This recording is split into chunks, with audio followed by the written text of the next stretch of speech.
इस वक्त जब हम लोग यहाँ चर्चा कर रहे हैं, भारत की सबसे बड़ी सरकारी और पब्लिक सेक्टर कंपनियों में सबसे ऊपरी स्तर पर लगभग 648 कुर्सियां पूरी तरह से खाली पड़ी हैं। हाँ, और अगर प्रतिशत में कहें ना तो सेंट्रल पब्लिक सेक्टर एंटरप्राइजेज यानी सीपीएसईज में इंडिपेंडेंट डायरेक्टर्स के लगभग 86% पद इस समय खाली हैं। बाप रे, 86%! मतलब वहां बैठने वाला, फैसला लेने वाला कोई है ही नहीं। बिल्कुल। और ये आंकड़ा सिर्फ चौंकाने वाला नहीं है, ये एक बहुत बड़े और खामोश बदलाव का संकेत है। इतनी बड़ी संख्या में इन पदों का खाली होना कॉरपोरेट जगत में एक अभूतपूर्व स्थिति है। देखिए, आमतौर पे जब हम किसी समस्या की जांच करते हैं, जैसे मेडिकल साइंस में ले लीजिए, अगर हड्डी टूटी है तो एक्सरे में वो टूटी हुई सफेद लाइन साफ दिख जाती है। सही कहा। डॉक्टर बस इशारा करके बता देता है कि दिक्कत यहाँ है। लेकिन कॉर्पोरेट गवर्नेंस और बोर्ड रूम्स की दुनिया में ना कोई एक्सरे मशीन काम नहीं करती। एकदम सही बात है। कॉरपोरेट दुनिया के अंदरूनी कामकाज को समझना ना किसी घने कोहरे में गाड़ी चलाने जैसा है। हाँ, बिल्कुल।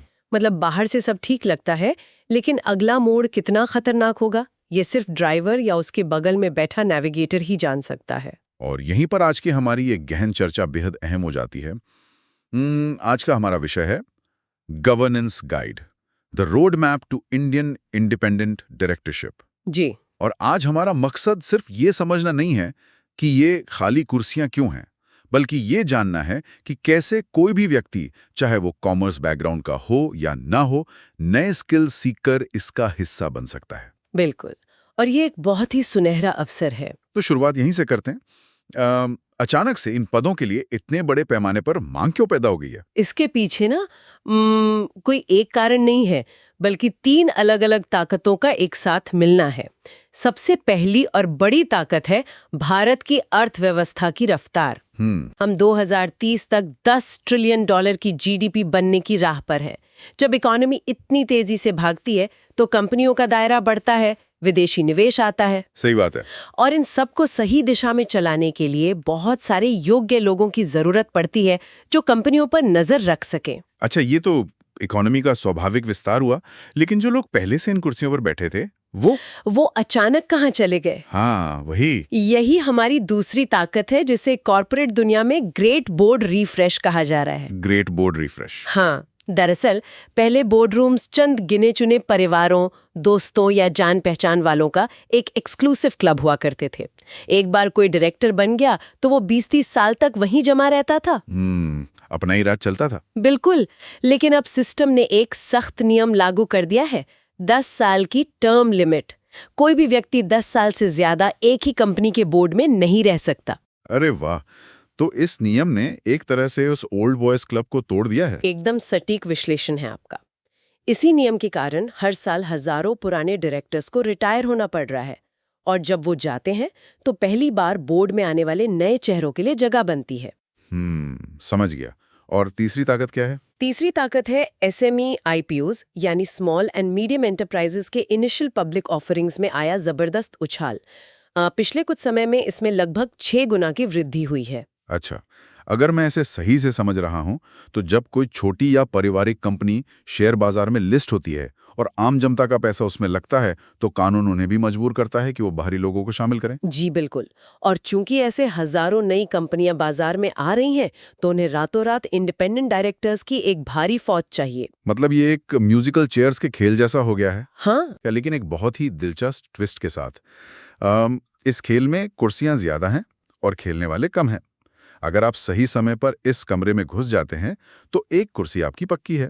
और मजे की बात यह है कि ये सिर्फ खाली पदों को भरने की कवायद नहीं है, ये असल में कॉर्पोरेट गवर्नेंस का लोकतंत्रीकरण है।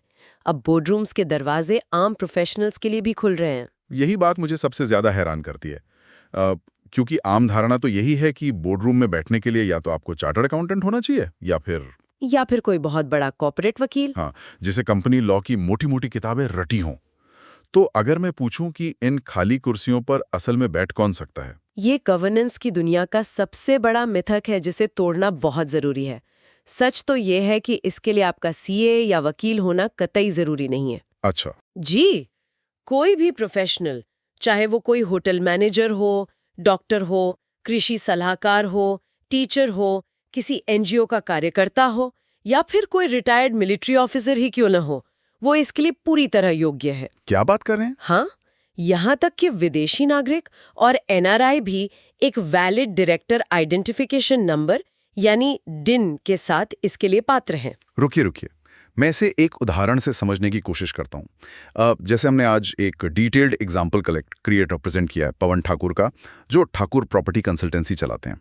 उनका पूरा जीवन रियल एस्टेट, जमीन की खरीद फरोख्त और प्रॉपर्टी के वैल्यूएशन में बीता है। अब किसी बड़ी मैन्युफैक्चरिंग या टेक कंपनी को पवन ठाकुर जैसे इंसान को अपने बोर्ड में क्यों बिठाना चाहिए? उन्हें तो कोडिंग के बारे में कुछ पता ही नहीं होगा। ये बहुत ही शानदार उदाहरण है। मैं समझाती हूँ कि पवन ठाकुर की जरूरत क्यों है। मान लीजिए वो टेक कंपनी अपना नया डेटा सेंटर लगाने के लिए 500 एकड़ जमीन खरीद रही है। ठीक है। अब कंपनी का प्रमोटर या मैनेजमेंट ये जमीन किसी ऐसे व्यक्ति से खरीद रहा है जो छुपकर उसी प्रमोटर का रिश्तेदार है। ओहो। और बाजार भाव से 3 गुना ज्यादा कीमत पर सौदा हो रहा है। मतलब मैनेजमेंट आम शेयर होल्डर्स का पैसा सीधे प्रमोटर के परिवार की जेब में डाल रहा है। बिल्कुल। अब उस बोर्ड मीटिंग में बैठे सीए या वकील शायद कागजी कार्रवाई और कॉन्ट्रैक्ट की भाषा तो चेक कर लेंगे, लेकिन पवन ठाकुर जो रियल एस्टेट के पक्के जानकार हैं, वो तुरंत पकड़ लेंगे। हाँ, वो तुरंत सौदे को देखकर बता देंगे कि रुकिए, इस इलाके में जमीन का भाव इतना है ही नहीं, ये डील कंपनी के हित में नहीं है। पवन वहां सर्वर सुधारने नहीं बैठे हैं, वो वहां कंपनी के कंसाइंस कीपर यानी अंतरात्मा की आवाज बनकर बैठे हैं। क्या बात है। मतलब उनका काम कंपनी के रोजमर्रा के ऑपरेशंस को चलाना नहीं है, उनका काम एक रेफरी की तरह है। एकदम सही उपमा दिया आपने। जो खुद मैदान में गोल नहीं मारता, लेकिन इस बात पर नजर रखता है कि कोई खिलाड़ी फाउल ना करे। जी। और इसी रेफरी वाली निष्पक्षता को बनाए रखने के लिए कानून ने एक इंडिपेंडेंस टेस्ट बनाया है। पहली शर्त यह है कि आप उस कंपनी के प्रमोटर या उनके रिश्तेदार नहीं होने चाहिए। दूसरी और बहुत अहम शर्त वित्तीय लेन देन की है, यानी पैसों का कोई सीधा स्वार्थ नहीं होना चाहिए कंपनी के साथ। हाँ, नियम कहता है कि पिछले या वर्तमान 2 सालों में कंपनी के साथ आपका कोई भी वित्तीय लेन देन आपकी कुल आय के 10% या कंपनी के टर्नओवर के 2% से ज्यादा नहीं होना चाहिए। अच्छा। अगर आप पवन ठाकुर हैं और आपकी ही कंसल्टेंसी उस कंपनी को करोड़ों की जमीनें बिकवाकर भारी कमीशन खा रही है, तो फिर आप इंडिपेंडेंट कैसे रहे? सही बात है, तब तो वो मैनेजमेंट के दबाव में आ जाएंगे। बिल्कुल। इसके अलावा एक इंडिपेंडेंट डायरेक्टर अधिकतम 5 साल के 2 कार्यकाल ही कर सकता है। उसके बाद 3 साल का अनिवार्य कूलिंग ऑफ पीरियड होता है।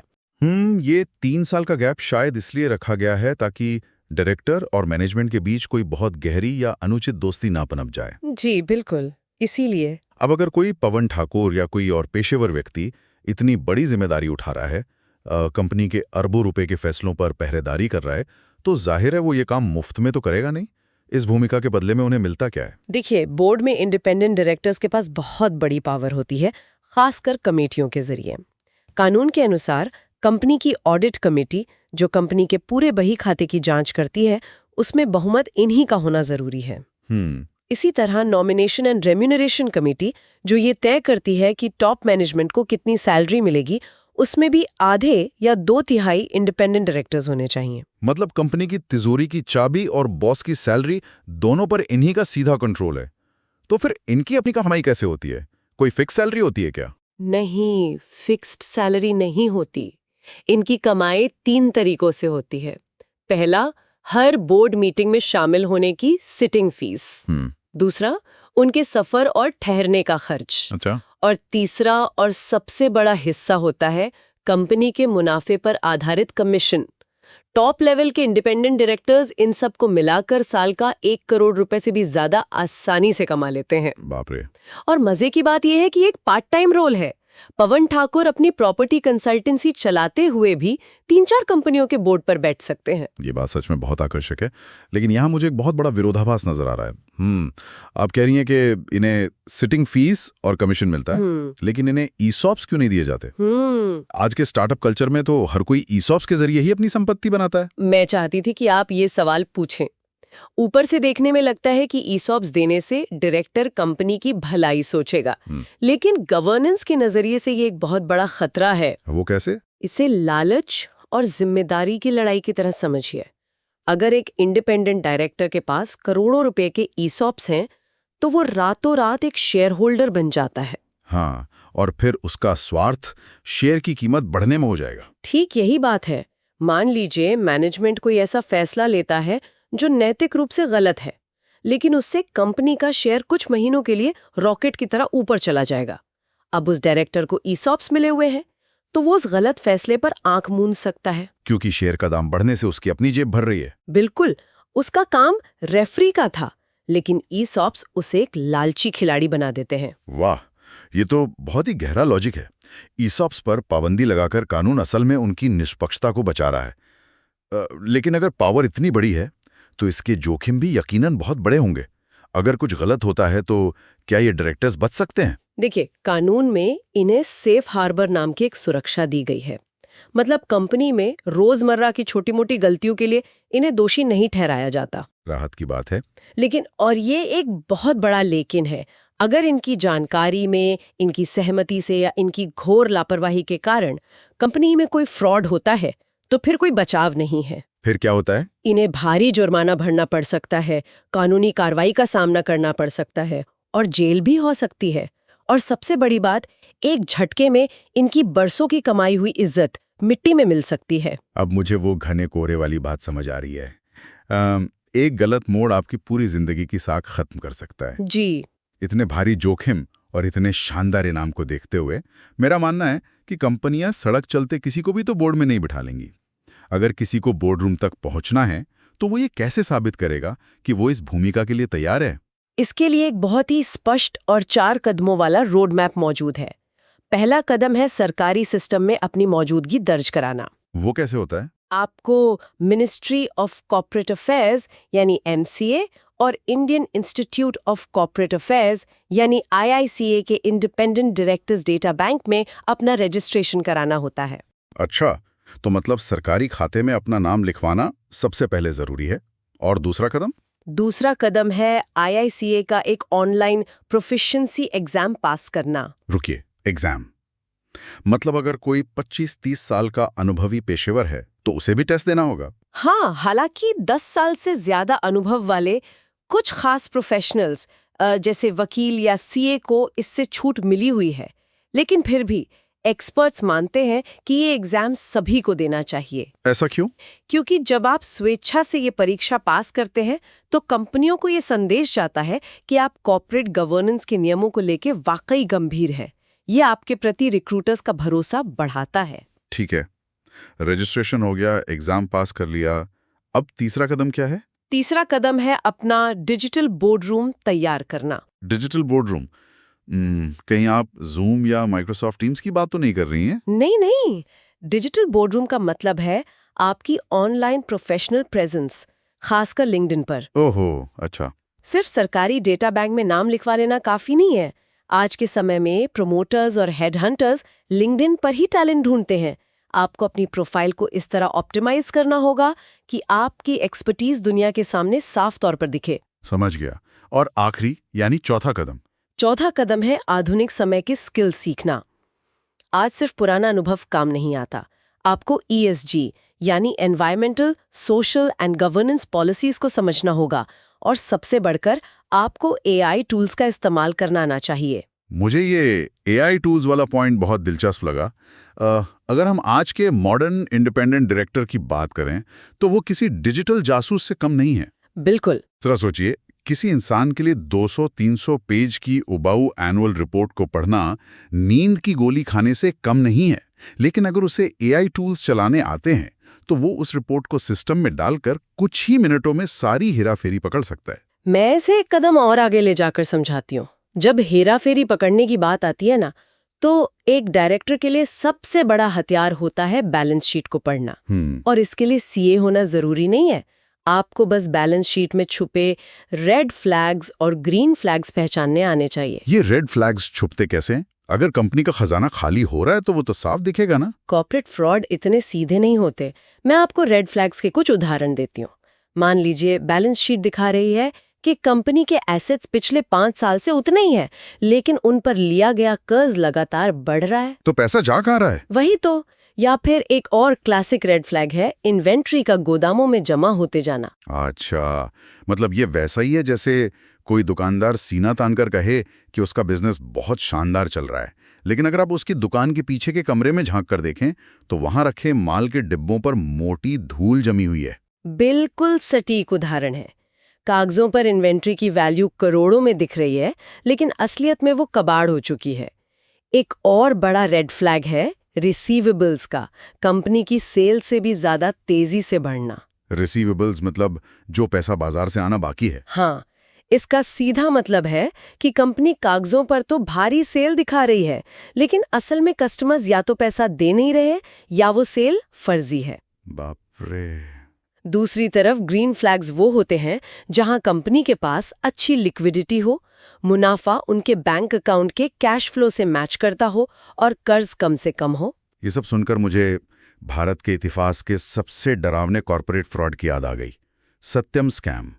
वहां भी तो यही हुआ था, सब कुछ कागजों पर जरूरत से ज्यादा बढ़िया दिख रहा था। के इतिहास का सबसे बड़ा सबक है, वहां प्रमोटर्स ने बैलेंस शीट में 5,000 करोड़ रुपए का ऐसा फर्जी बैंक बैलेंस दिखा दिया था जिसका असल में कोई वजूद ही नहीं था। 5,000 करोड़? हाँ, उन्होंने फैंटम एम्प्लॉइज यानी ऐसे कर्मचारी दिखा दिए जो पैदा ही नहीं हुए थे और उनकी सैलरी के नाम पर हर महीने करोड़ों रुपए निकाले जा रहे थे। मतलब हवा में लोग काम कर रहे थे और असली पैसे निकाले जा रहे थे। बिल्कुल।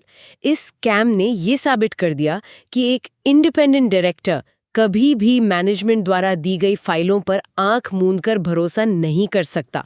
अगर वहां बैठे डायरेक्टर्स ने बस एक बार बैंक स्टेटमेंट्स को सीधे बैंक से क्रॉस चेक किया होता तो इतना बड़ा तूफान रोका जा सकता था। यानी मैनेजमेंट की दी हुई हर जानकारी को शक की निगाह से देखना ही सबसे बड़ा बचाव है। अब तक हमने थ्योरी समझ ली, पवन ठाकुर जैसे उदाहरण से कंसेप्ट समझ लिया, टूल्स समझ लिए और खतरे भी देख लिए। जी, लेकिन मुझे अभी भी ये जानना है कि क्या असल जिंदगी में आम लोगों ने इस 4 स्टेप रोड मैप का इस्तेमाल करके सच में सफलता पाई है? ऐसे अनगिनत उदाहरण हैं जहां पूरी तरह से अलग बैकग्राउंड के लोगों ने बोर्डरूम्स में अपनी जगह बनाई है। अगर हम सुमन और एमके सतीश की कहानियों को एक साथ रखकर देखें तो आपको एक कमाल का कंट्रास्ट मिलेगा। अच्छा, बताइए। सुमन एक बेहद शांत स्वभाव वाली एग्रीकल्चरल कंसल्टेंट थी। महामारी के दौरान उनका काम लगभग ठप पड़ गया था। दूसरी तरफ एमके सतीश थे, एक 40 साल के कॉर्पोरेट वेटरन जिनके पास 3 मास्टर डिग्रियां थीं। ये दोनों तो एक दूसरे से बिल्कुल अलग है। एक को खुद को प्रमोट करना नहीं आता होगा और दूसरे को लगता होगा कि उसकी डिग्रियां ही उसे कुर्सी दिलाने के लिए काफी है। यही तो सबसे दिलचस्प बात है। दोनों की प्रोफाइल बिल्कुल अलग होने के बावजूद समस्या एक ही थी, बोर्डरूम्स में उनकी कोई विजिबिलिटी नहीं थी। तो उन्होंने क्या किया? सुमन ने अपनी झिझक छोड़ी और अपनी डिजिटल प्रेजेंस पर काम किया। लिंक्डइन पर उनके सिर्फ 46 कनेक्शंस थे, जिसे उन्होंने लगातार अच्छी पोस्ट लिखकर 3,000 से ज्यादा कर लिया। वाह। और सबसे खास बात, उन्होंने अपने कृषि क्षेत्र के रिस्क असेसमेंट स्किल्स को कॉर्पोरेट रिस्क असेसमेंट से जोड़ दिया। इसी खूबी की वजह से उन्हें ज़ैप फ्रेश में इंडिपेंडेंट डायरेक्टर का पद मिला। और सतीश जी के क्या किया? सतीश जी ने समझा कि सिर्फ डिग्रियां लेकर बैठने से काम नहीं चलेगा। उन्होंने एनएसडीसी सर्टिफिकेशन लिया और जानबूझकर एमएसएमईज को टारगेट करना शुरू किया। इसी रणनीति के दम पर उन्होंने कैटमैन एग्रोजेनेटिक्स के बोर्ड में अपनी जगह पक्की की। और मैंने हॉस्पिटैलिटी इंडस्ट्री के स्टीव के बारे में भी सुना है। 25 सालों तक वो एक होटल के जनरल मैनेजर रहे। लोग सोचेंगे कि होटल में कमरे बुक करने वाले इंसान का बोर्डरूम के फैसलों से क्या लेना देना। स्टीव की कहानी इस बात का सबसे बड़ा प्रमाण है कि स्किल्स कैसे ट्रांसलेट होती हैं।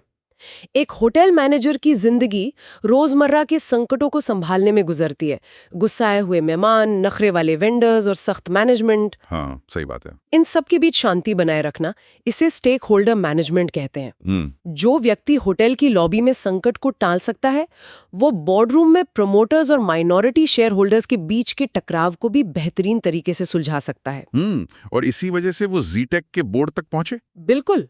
और उल्लास प्रधान जैसे सफल एंटरप्रेन्योर ने भी, जिन्हें कानूनी नियमों की समझ नहीं थी, इस रोड मैप के जरिए अपने उन ब्लाइंड स्पॉट्स को दूर करके एस्थेटिक इंजीनियर्स में सीट हासिल की। अगर हम इन सारी कहानियों, सुमन, सतीश, स्टीव, उल्लास और पवन ठाकुर को एक साथ रखकर देखें तो मुझे एक बहुत ही साफ पैटर्न नजर आता है। वो क्या?